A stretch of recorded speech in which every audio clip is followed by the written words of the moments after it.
I think we can all agree when it comes to adventure stories, power fantasy stories, reincarnated in another world, or transported to another world, or stories that are just set in a fantasy setting can be very entertaining.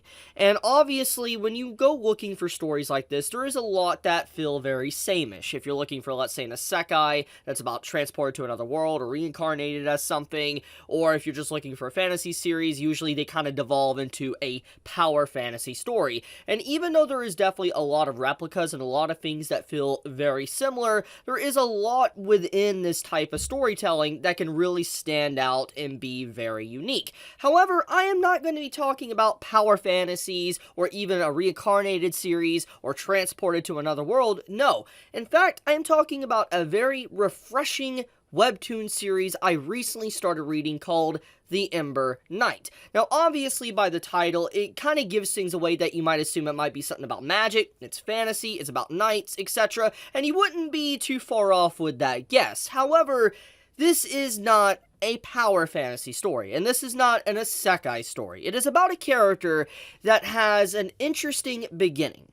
The character has something similar that you would see from other stories, but it goes down a very different direction. And what I mean by that is that our MC, Nagyuun, is someone that lost his brother, his only family member, the only person that really was nice to him throughout his life. He lost him thanks to a very tragic accident. And this accident was these mysterious hooded figures coming into his home and trying to get rid of his brother. And so, basically, his brother takes it upon himself. He's a very strong individual, a knight in training. He dies protecting our main character, Nagyuun. And the thing is that these two individual characters are actually twins. They look pretty much identical. The only things that really separated them, you could kind of say, is their personality and how long each other's hair was compared to each other. So besides that, if you didn't really know the characters and you didn't really know them at all, you could easily think that one or the other is the other person. And that's kind of the main gist of what the Ember Knight is about. So basically, the brother of our main male character gets killed, and he dies protecting our MC, and our MC, that's someone that's been in circumstances throughout his entire life for a very long time. He's been bullied by the village. He's someone that has been basically casted aside, constantly beat up down an alleyway by people that he knows, etc. He is not treated right. He is definitely someone that lives a very sad and depressing life. And so when his brother dies and these masked individuals come and kill his brother, he wonders why. Why did they do this? Who are they? Etc.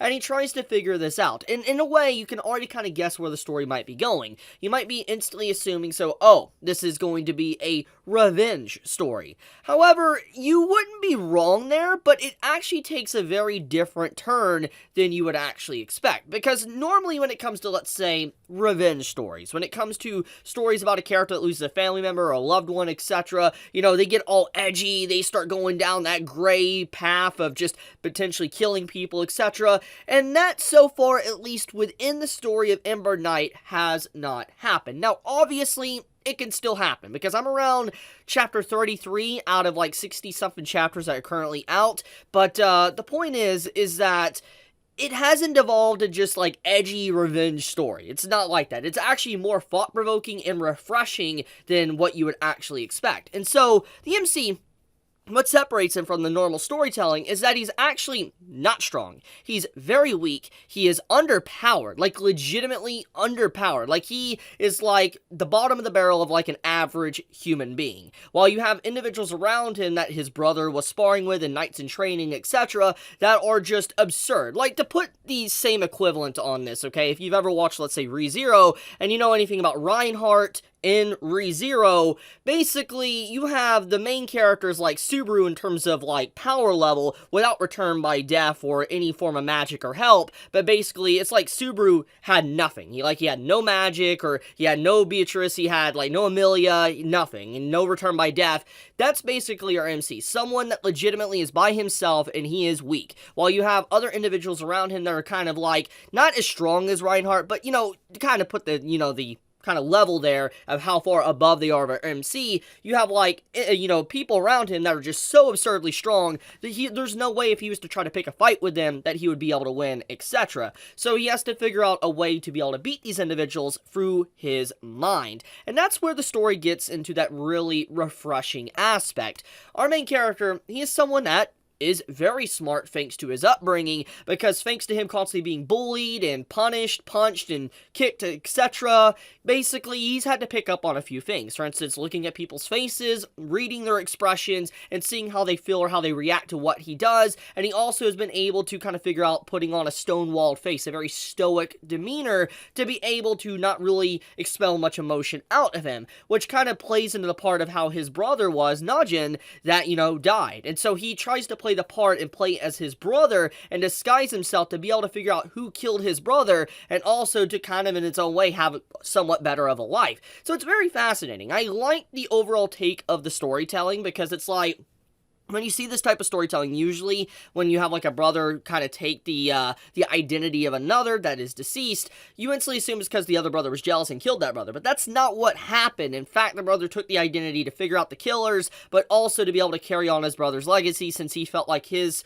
name, Nagyuun, and his entire life was basically worthless because he's caused so many problems and people don't like him. Which I guess let's talk about that. The elephant in the room and why he has been targeted. So it's not really, at least from chapter 30, where I'm at right now within the story, it has not been completely revealed yet, but it's basically implied and just said a little bit that Nagyuun, our main character, burnt down the village when he was younger. Now, it's not said how he did this, etc., but a village burnt down and he was the cause of it, and someone died thanks to it, and ever since then, the village basically shuns him, shoves him away, and all that.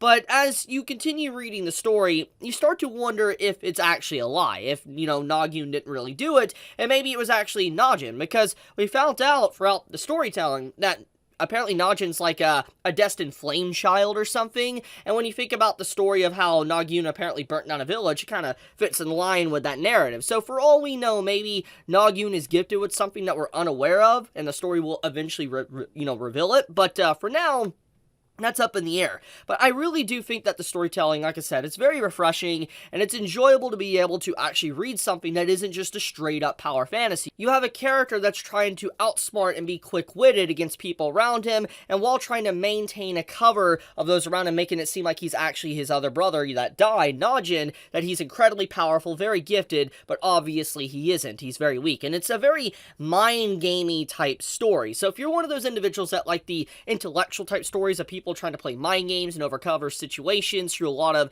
thinking to themselves and what they need to do next with the next strategic move, then you're definitely going to really love the Ember Knight. And I think that it's just absolutely fantastic. Like I said, it's refreshing to not have an OP character, because you get a lot of those stories, and they can be very fun. There's a lot of fun stories to be had. Like, One Punch Man's a good example of that. OP character going in and absolutely obliterating anyone in front of him because he's One Punch Man, aka Saitama. Which I guess, since I'm talking about One Punch Man, I guess let's talk about some of the elements that reminds me of One Punch Man.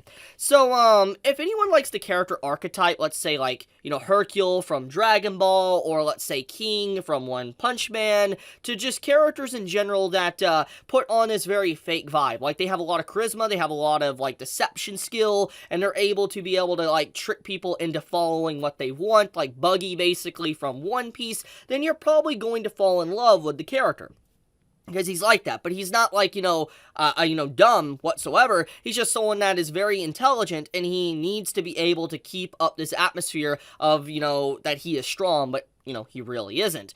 So yeah, if you are interested, like it's something unique, and you want a fantasy type story, then you probably will enjoy the Ember Knight. I highly recommend it. It's really good. Like, at least what I've read so far. It obviously could eventually devolve maybe into a power fantasy of some sorts, and maybe even some edginess, because obviously there is that revenge plot point in the background, and also with the hints of like the Ember stuff with his dead brother, it's possible that Nagyuun, our MC, is the one that's going to get it. So there's a lot to really think about when it comes to it, but overall, at least from what I read, it's an excellent read. It is definitely something that will get you engaged with, and I had a good time.